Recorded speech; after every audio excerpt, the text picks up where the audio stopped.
bajo. Mi compañero Carlos Julio Zacoto va a comenzar esta entrevista esta mañana de día martes 19 de abril. Doctor, bienvenido. Muchísimas gracias, Clever. Mis saludos a Carlos Julio y a Joana, un especial saludo. Yo en estos momentos me encuentro en la Universidad de Harvard, entonces estoy en el mismo uso horario de Quito y Guayaquil, así que estamos bien. Son las 8 aquí son las 8 de la mañana, allá son las 7, sí, por esta diferencia de hora que aplican acá. Mis saludos muy especiales a todos los radioescuchas y a quienes nos ven en estas maravillosas plataformas. Estoy a sus órdenes, mi querido Clever. Doctor Gallegos, ¿qué tal? Muy buenos días, qué gusto saludarlo. El tema que nos convoca esta mañana aquí en este panel de trabajo es la guerra entre Ucrania y Rusia, una guerra que se ha extendido más de un mes y, como decíamos, al menos nosotros no vemos una pronta salida. El conflicto parece ir increciendo, dirían los italianos, cada vez más y más complejidades. ¿Hasta dónde, desde su punto de vista, podría escalar este conflicto y, por ende, sus consecuencias a nivel mundial, doctor? Muy buenos días. Carlos Julio, yo creo que usted aprecia muy claramente el hecho de que llevamos un mes en un conflicto entre una potencia, la Federación Rusa, es una potencia nuclear, indudablemente es un miembro permanente del Consejo de Seguridad, que ha iniciado una ofensiva militar, una invasión militar a un Estado miembro de las Naciones Unidas. Esto ha sido reiteradamente producto de resoluciones dentro de la Asamblea General de Naciones Unidas. Usted ve por las pantallas de la televisión mundial el efecto de los bombardeos con los misiles sofisticados rusos en ciertos puntos, especialmente en el oeste de Ucrania. Hay que comprender también que este no es el primer fenómeno en donde interviene la Federación Rusa. En el 2008 intervino en Georgia y segmentó a dos provincias, y luego intervino en Crimea y segmentó a lo que es el puerto de Aguascalientes, que Rusia había entregado a Ucrania cuando pertenecían a la Unión Soviética. Ese puerto tiene un valor no solamente comercial, sino tiene un valor militar, porque es uno de los pocos puertos de aguas calientes que tiene la Federación Rusa, aunque sale a un mar interior como el Mar Negro y tiene que salir por los Dardanelos, por el Bósforo, que lo controla Turquía, que es un miembro de la OTAN. Por lo tanto, el hecho es que los analistas creen que lo que está haciendo la Federación Rusa es tratando de segmentar dos provincias que dicen ser rusas y que está bombardeando a los sectores aledaños de estas dos provincias, y que Ucrania sostiene, y el día de ayer reiteró, que no las iba a rendir, que era territorio de Ucrania y por lo tanto las está defendiendo con todas sus capacidades, que obviamente son más limitadas que las que tienen. Es una guerra asimétrica de todas maneras, ¿no? Lo que más me preocupa a mí en estos momentos es que esta guerra se va a prolongar, pero al mismo tiempo el que la Federación Rusa haya puesto en alerta a sus armas nucleares. Eso me preocupa seriamente, porque una guerra nuclear en Europa sería el fin de la humanidad como nosotros la conocemos. Sin duda. De hecho, ese es el miedo que tenemos todos, ¿no? Que el conflicto siga escalando. De hecho, el Kremlin amenaza con hacer uso de armas nucleares cada vez que se siente amenazado por la OTAN, por ejemplo. Pero también hay una realidad, doctor Gallegos, y esto ha sido comentado por varios analistas internacionales. Esta también es una guerra en la que hay escenarios inesperados para Rusia. Rusia no se esperaba, por ejemplo, que la resistencia ucraniana sea tan fuerte. Rusia tampoco se esperaba el nivel de sanciones económicas que hoy golpean fuertemente su economía. ¿Podrían en algún punto estos dos factores, la resistencia ucraniana y las sanciones internacionales, hacer que el Kremlin retroceda en sus afanes expansionistas en Rusia, doctor? Porque lo que hasta el momento se ve es que en las rondas de diálogo las condiciones que plantea Rusia son justamente esas, que haya haya un territorio del este de Ucrania que se anexe a la Federación Rusa y que haya un nuevo gobierno, desconocer a Volodymyr Zelensky y que el Donbass pase a ser parte del territorio ruso, al menos eso es lo que se ha planteado. Evidentemente Zelensky no ha cedido a esas pretensiones, pero ¿podría en algún momento estas sanciones económicas y esta resistencia ucraniana hacer que Rusia ceda, retroceda? Juan Carlos, yo estoy totalmente de acuerdo con el análisis que usted acaba de hacer. En realidad, en las rondas de diálogo que comenzaron antes de la guerra, recuerde usted que el secretario Blinken, el secretario de Estado de los Estados Unidos, y el ministro de Relaciones Exteriores, Lavrov, se reunieron en Ginebra en algunas ocasiones, fuera del ámbito de Naciones Unidas, para ver la posibilidad de negociar una salida a esto. Y las condiciones no fueron aceptadas por ninguna de las dos partes en una negociación y comenzó una guerra. Yo creo que la intención de Rusia de hacer una guerra blitzkrieg, o sea, que verdaderamente hubiera durado pocos días, no ha cuajado. Ucrania se ha defendido y varios países de Occidente le han provisto de armas para que se pueda defender, pero en realidad no fue una cosa que yo creo que las autoridades militares y de inteligencia rusa se equivocaron en la estimación de cuál iba a ser esta resistencia heroica ucraniana, liderada por un presidente que ha demostrado tener capacidades de diálogo con todos, se ha presentado en todos los parlamentos, sean de Europa como de Estados Unidos y en otras partes, ha sido un verdadero líder. Yo creo que esa frase de Zelensky, de que le pedían que abandone el país para formar un gobierno en el exilio, dijo: yo no necesito que me lleven o que me den un ride, como le dicen, que me permitan salir. Yo lo que necesito son armas para defendernos. Yo creo que esa frase tiene unas connotaciones históricas. Yo no soy optimista de que las actividades militares rusas vayan a suspenderse debido a las sanciones. Ya el rubro ha vuelto a recuperar sus estándares. Rusia tiene también sus capacidades. No le afecta mayormente a Rusia sanciones que tengan que ver con su vida interna. Además, es un gobierno que tiene capacidades de manejo. Y esto hace que también estas sanciones tengan previsible una duración limitada, porque las sanciones revierten contra otros terceros países, como es el caso del Ecuador, o como es el caso de todos los países africanos que compraban trigo a Ucrania y a Rusia. Por lo tanto, más de 74 países en el mundo están teniendo serios problemas alimenticios para alimentar a su población, están teniendo manifestaciones, están teniendo demostraciones de inestabilidad en esos países, porque esos países no tienen que comer. Por otro lado, Europa, si bien tiene una retórica que ha sido muy importante tomar en consideración, se ha unificado en sus sanciones, pero le sigue comprando gas y petróleo a Rusia por miles de millones de dólares al mes. Por lo tanto, las sanciones son limitadas en su capacidad. Yo no creo que las sanciones puedan ganar una guerra. No están diseñadas para eso. El costo, sí, habrá un costo que Rusia tendrá que evaluar cuál es la certeza de esas sanciones. Mientras tanto, nosotros estamos, como usted conoce, por el sector bananero, por los sectores que vendían productos a través del puerto de Odessa, sí, que tenían no solamente la venta de productos en Ucrania, sino también en la Federación Rusa. Tenemos un problema serio de un segmento del mercado importante para la producción y exportación ecuatoriana.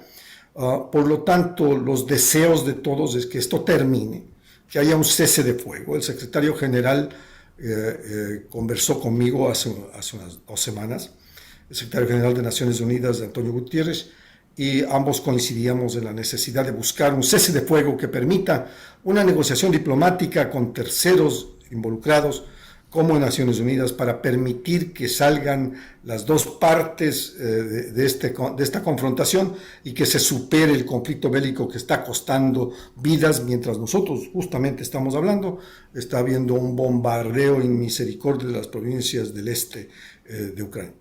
7 de la mañana con 17 minutos, 7 de la mañana con 17 minutos, en efecto, esta es una guerra que nos afecta a todos y nosotros lo comentábamos en este panel desde el inicio del conflicto, aquellas personas que entonces decían, eso es algo que ocurre allá, no nos va a tocar. No. En una economía hiperglobalizada todos dependemos de todos. Y si hay un conflicto, indudablemente, más temprano que tarde nos va a afectar, y es hoy más que evidente a un mes de este conflicto que ya pasa factura en Europa, indudablemente también a Ecuador en materia de exportaciones, como usted lo ha recalcado. Estamos dialogando aquí en Caché Noticias y Opinión con el doctor Luis Gallegos, ex canciller de la República. Mi compañera Joana Ramos tiene también sus inquietudes para ustedes. Joana, adelante, por favor. Gracias, Carlos.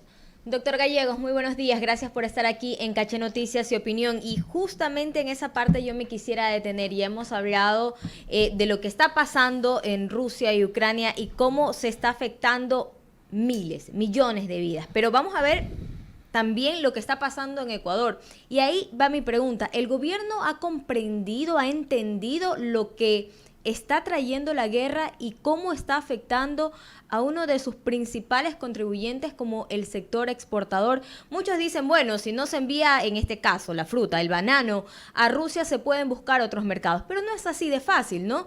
El mercado ruso, por la cantidad de habitantes que tiene, no es fácil encontrarlo en cualquier otro país. Pero el gobierno ha comprendido la dificultad que trae la guerra a los exportadores. Bueno, yo he visto acciones por parte del sector privado, de la Federación de Bananeros, he seguido el tema con Juan José Pons, que dirige uno de los clústeres bananeros más importantes del país. Es indudable, Joana, que el perder un mercado tan significativo con Rusia, al cual le hemos cultivado para vender más banano y a través de Rusia vender a los países del centro de Europa. Y esto, banano, camarón, café y otros productos. Y un mercado también de rosas. Entonces, en realidad afecta a varios sectores. Yo creo que el gobierno tomó absolutamente nota de cuál es el impacto sobre estos sectores que además han demostrado, como es obvio, una guerra altera todo, pero la guerra en sí ha tenido un efecto perverso en los sectores, porque usted me está hablando de productores bananeros que no pueden vender su producto, en algunos casos que exportaron y no pueden cobrar lo que vendieron. Y que la solución a esos problemas no va a ser fácil, el lograrlo, pero usted acaba de decir una de las aseveraciones más importantes. Cada mercado tiene sus reglas para introducción de productos. Los rusos tienen unas reglas y ese producto que nosotros vendemos a Rusia está sujeto a esas normas de sanidad y calidad, etcétera. Muchas veces esas normas no comparten otros países, por lo tanto, no es tan fácil desviar un container de banano cuyos estándares están dirigidos a la Federación Rusa a otros mercados que tienen otras reglamentaciones fitosanitarias y de otro tipo. Entre ellos, el tema del uso de fungicidas. Lo que decía Carlos Julio es exacto. O sea, hay una cadena de producción, hay una cadena de venta que está seriamente afectada y que fue afectada por el COVID y que hoy se encuentra en una situación compleja, pero que no puede resolverlo solo el Ecuador, solo el gobierno del Ecuador no es factible, es un problema global de los productores bananeros. Por eso se reunieron hace unos días en Bruselas para buscar soluciones a los problemas. Los problemas ya no son de las provincias nuestras o de los productores nuestros con relación a los mercados internacionales, sino que el mercado está globalizado. El Ecuador es el primer exportador de banano de calidad del mundo y tiene una gran capacidad de venta, pero también tiene una gran experiencia y esta guerra ha alterado eso. pero nos topamos también con varios factores dentro del mercado internacional de productos que nosotros exportamos, como la tarjeta amarilla en la Unión Europea, o limitaciones a los sectores pesqueros en Estados Unidos, etcétera, que tenemos que sobrepasar y buscar las soluciones técnicas. En este caso es una guerra, y las guerras va de lo que se pronostica. Ucrania quedará devastada, su infraestructura seriamente afectada, su población y su Producto Interno Bruto decrecerá 45%. Por lo tanto, ni siquiera podremos venderles para que nos paguen el banano que nosotros queremos venderles. Definitivamente en una guerra nadie gana. Doctor, bajo esta coyuntura, ¿qué tan urgente se vuelve entonces que Ecuador logre acuerdos comerciales con otros países? Tenemos pendiente o está sobre la mesa todavía concretar la Alianza del Pacífico, el acuerdo comercial con México, el acuerdo comercial con Estados Unidos que parece que está en suspenso. El presidente Guillermo Lasso está en Argentina, luego viajará a Uruguay para mostrarle todo el portafolio de inversiones que tienen estos países para acá, para Ecuador. Sí, hay muchos caminos que ya se han empezado, pero lastimosamente ninguno hasta ahora se ha concretado. Bueno, yo creo que una negociación de un tratado de comercio, Joana, es un tema bastante más complicado de lo que parece, porque cada uno de los sectores tiene que ver cuáles son lo favorable para el Ecuador, para el país, no solamente para el grupo exportador, y cuáles son los negativos para ciertos sectores que serán afectados, porque sí los hay. O sea, un tratado de comercio tiene sectores vulnerables. Yo creo que Estados Unidos, y de las conversaciones que yo he mantenido en Washington, de las conversaciones que yo mantengo prácticamente todos los días con gente que está en esto, en el Congreso de Estados Unidos, no hay la intención de Estados Unidos de negociar un tratado de comercio con nadie. No es el Ecuador. Hay 12 países que están en lista de espera para ver que los americanos decidan, los demócratas, el Partido Demócrata decida avanzar. Yo creo que el que el Ecuador esté ya formalizando una negociación con China es extremadamente importante, porque eso también puede dinamizar un cambio de posición del gobierno americano, que si nosotros firmamos un convenio con China, podamos tener una reacción por parte de los Estados Unidos de una forma más positiva. Los demás tratados han estado en carpeta y quizás archivados en muchos de los casos, por ciertas dificultades que tienen con distintos sectores productivos, pero yo creo que es importante señalar que la visión nuestra debería ser el Asia. En Europa ya tenemos el tratado con la Unión Europea, eso ha caminado en términos positivos, nos ha permitido ampliar una base de exportación. Yo quisiera ver más empeño en ampliarlo aún más y generar trabajo y divisas. Pero yo soy un firme creyente de que es necesario que el Ecuador firme esos tratados para dar y liberar los potenciales de la Sierra Central, donde están los núcleos de pobreza más duros del país. O sea, usted ve a Perú, que es un neto exportador de quinoa. Nosotros tenemos capacidades mucho mayores que el Perú. Pero y tenemos una quinoa de mejor calidad incluso, doctor Gallego. Claro, pero están en los sectores de mayor pobreza del Ecuador.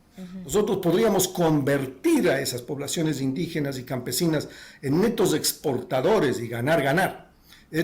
Yo creo que todo comercio, todo tratado de comercio, tiene que tener una visión de cuáles son los objetivos del Estado, cuáles son los objetivos del país, no solamente de los sectores productivos, sino cuáles son los objetivos nacionales. Y si nosotros podemos sacar a 1 millón de ecuatorianos de la pobreza, que por la pandemia hemos retrocedido 20 años en los índices de pobreza y de hambre en el Ecuador, que es otro añadido a la inseguridad interna que tiene el Ecuador.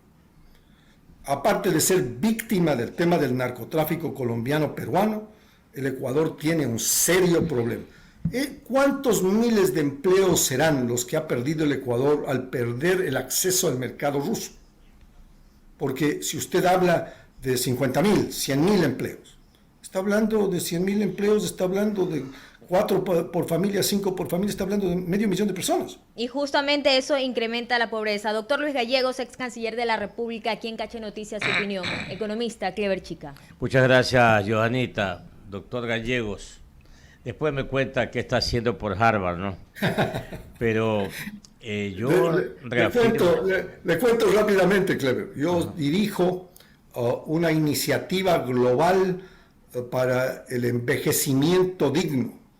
Y creamos una fundación en Europa y estamos trabajando para promover un tratado de derechos humanos que proteja a esta población de 1.000 millones de personas que han sido discriminadas y afectadas gravemente por la pandemia, donde más muertos han habido ha sido de este grupo, y nosotros queremos establecer una base de derechos que permita el que tengan una vida digna, no se discriminen, porque este elemento, que es un fenómeno demográfico que ya lo conocíamos, los estados no están poniendo atención. Por lo tanto, el jueves pasado acordamos en el seno de Naciones Unidas, con una votación bastante significativa en la cual apoyó el Ecuador, la creación de un grupo para iniciar la redacción de este tratado que va a tener lugar en protección de las personas mayores adultas. Como usted recuerda, yo presidí en Naciones Unidas, en una de mis reencarnaciones allí, porque he sido embajador 3 veces de Naciones Unidas, Nueva York, y 3 veces en Ginebra.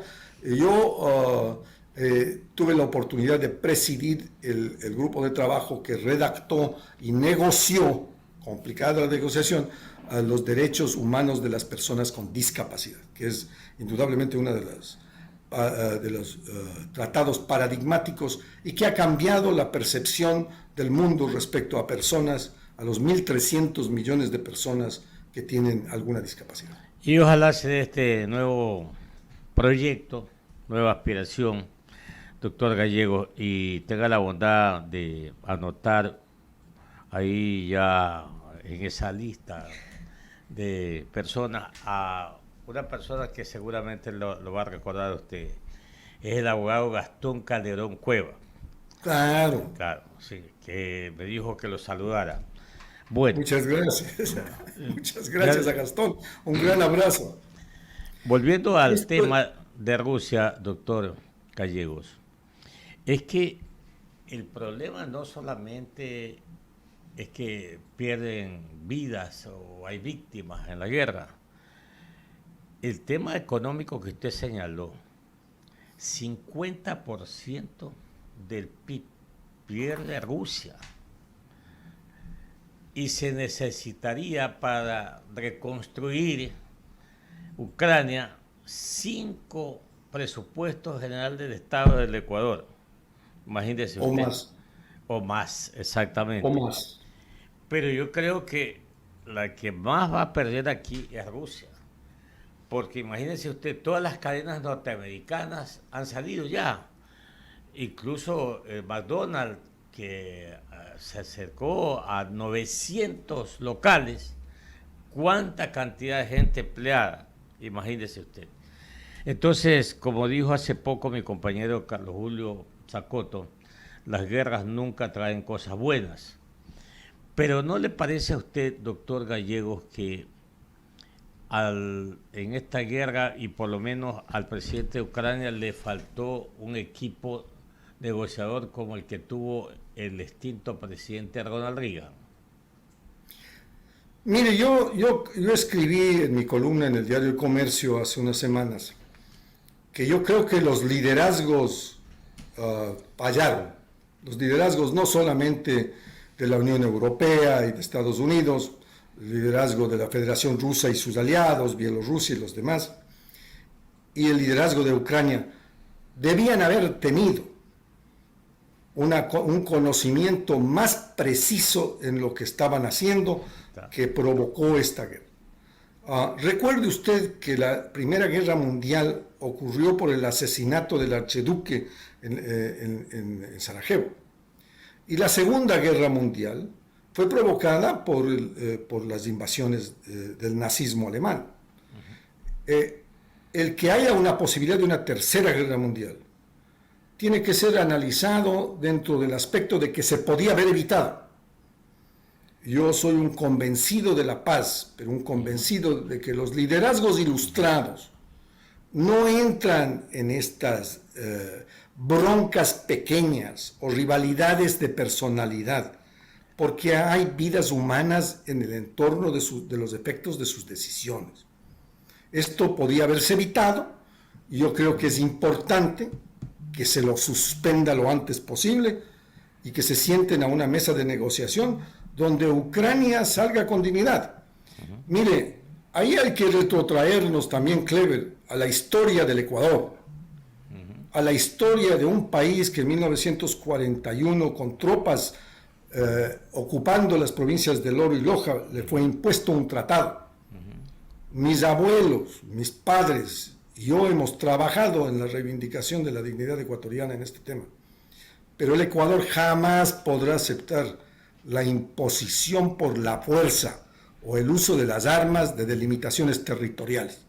Yo creo que debemos mantener esa posición de dignidad en todos los foros. Y hasta aquí me complace mucho saber que el canciller Holguín así lo ha hecho y que las delegaciones ecuatorianas, tanto en Nueva York como en otras partes del mundo, así le han ratificado. El Ecuador no debe aceptar la imposición por la fuerza de otro país, los límites y limitaciones que tenga impuestas por las armas.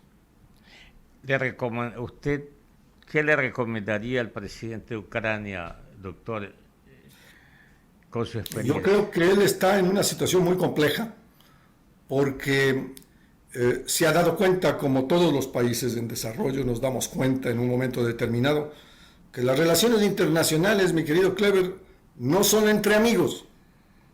No hay solidaridad. Lo que hay es intereses.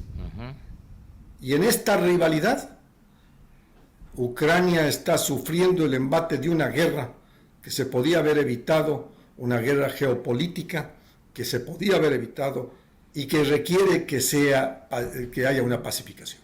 Yo no coincido en los elementos en los cuales nosotros podemos hablar de que una guerra de este tipo, con el uso de armamento convencional sofisticadísimo, que va a destruir la infraestructura día a día de Ucrania y que tomará no 5 presupuestos del Estado ecuatoriano, tomará décadas reconstruir. Y si no, vaya usted a ver lo que pasó en Siria, lo que pasó en Irak, lo que pasó en Afganistán, y esos países no se recuperarán en medio siglo.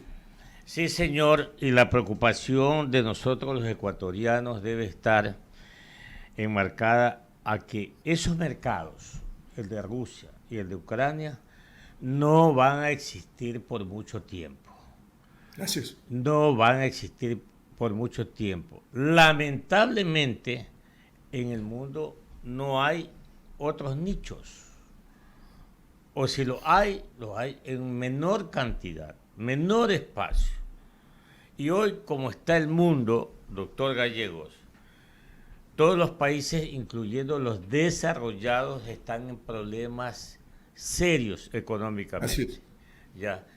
Entonces, la demanda por nuestros productos va a bajar, va a disminuir. Y eso nos traerá una consecuencia muy mala. No voy a decir nefasta, pero sí muy mala. Así es. Doctor Gallegos, lo dejamos con la despedida, diciéndole que lo veo muy bien de salud. Nos alegramos mucho, doctor.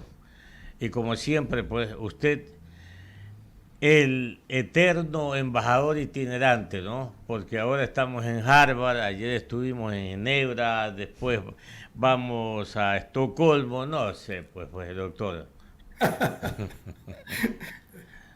Vamos donde hay necesidad de promover la causa de la dignidad, mi querido Clever.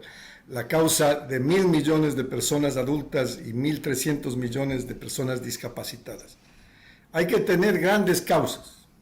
Hay que tener una visión más allá, en un mundo más equitativo y menos discriminatorio del que tenemos. Y hay que avanzar hacia una sociedad mejor, más equilibrada, más equitativa y más inclusiva. Muy válido. Que le vaya muy bien, doctor. Muchas gracias, Clever, por su gentileza. Y me despido a Carlos Julio y a Joana. Muchas gracias, muy gentiles. Gracias, doctor. Que le vaya bien.